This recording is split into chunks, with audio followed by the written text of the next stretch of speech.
And how does one differentiate between productive and unproductive wealth, between purely speculative wealth, which obviously can produce profits but makes nothing new? Well, that's another aspect which is dealt with in the book, because some Marxists have argued that capitalism will go into a permanent crisis and collapse because the rate of profit or profitability will continue to decline and eventually everything will break down. That's not what this book argues, because it's really saying that the profitability is a cyclical thing. But beneath that, there is clearly a downward pressure on profitability anyway. And the real reason for a downward pressure on profitability over not just 16, 18 years, but perhaps over a century, is that more and more investment by the capitalists is not into the productive sectors of the economy. What are they? Well, they're into manufacturing, into the production, what Marx would say, into production, into areas where workers can produce more value the next production process.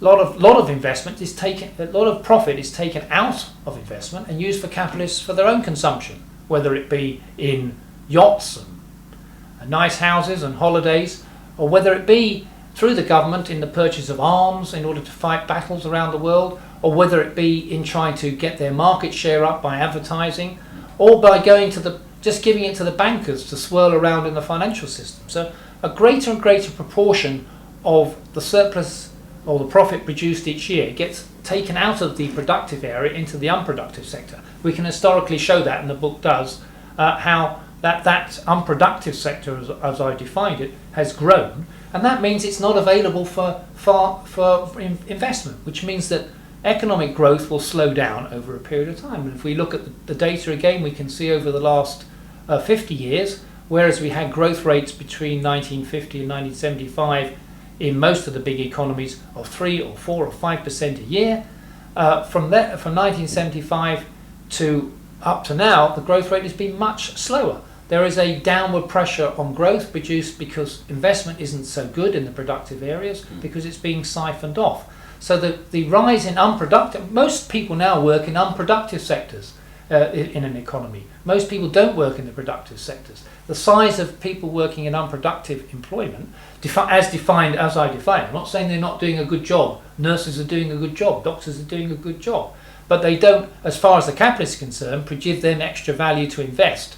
It's a deduction from their investment, all the government spending on health and education, mostly, although they do need better educated workers, but if they're short-sighted they might not prefer to spend it. And also the big growth of the financial sector, while it's beneficial for those at the top who work in it, it's not beneficial for the productive growth of the capitalist economy.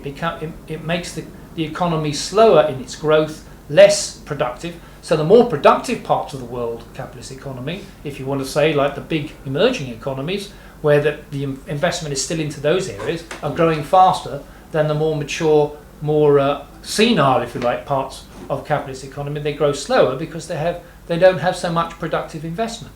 So one of the features of long-term capitalism is the growth in the unproductive sector and the decline relatively in the productive sector, which means that growth is slower, and it also drives down the general level of profitability. So the cycle in the profitability goes up and down, but beneath it there's a trend downwards because of this growth of the unproductive sectors.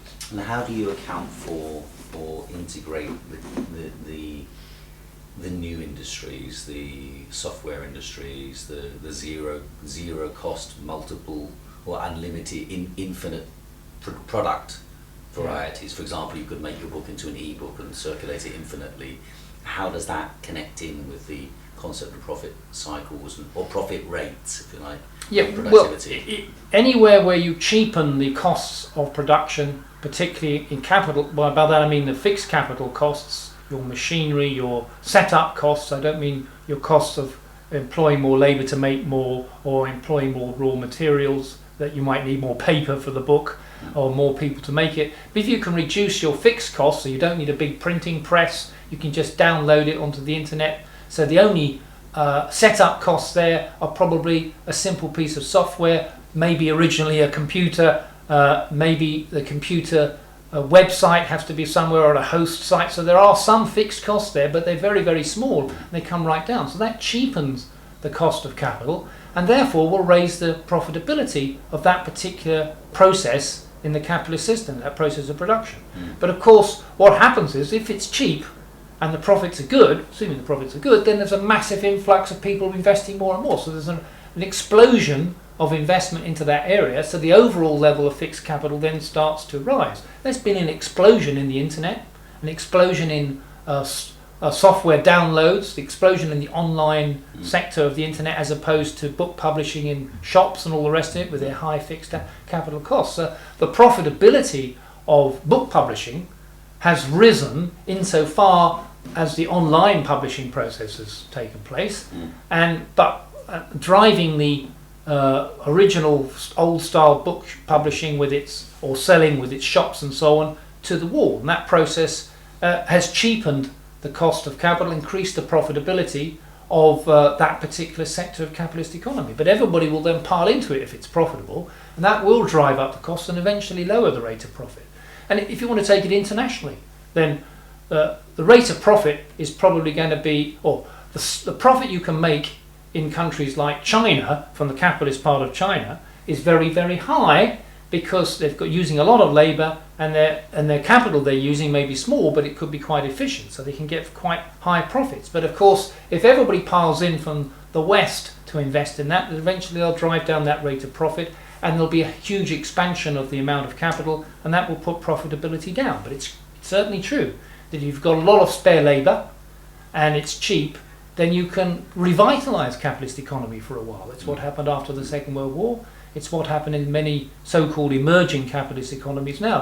They're growing faster. I'm not saying that workers benefit too much from that, but from the capitalist point of view, it's a healthy development. They can make bigger profits than they otherwise would have done, because of bringing all that labour that wasn't in the capitalist system into the capitalist process and working them up for high profits.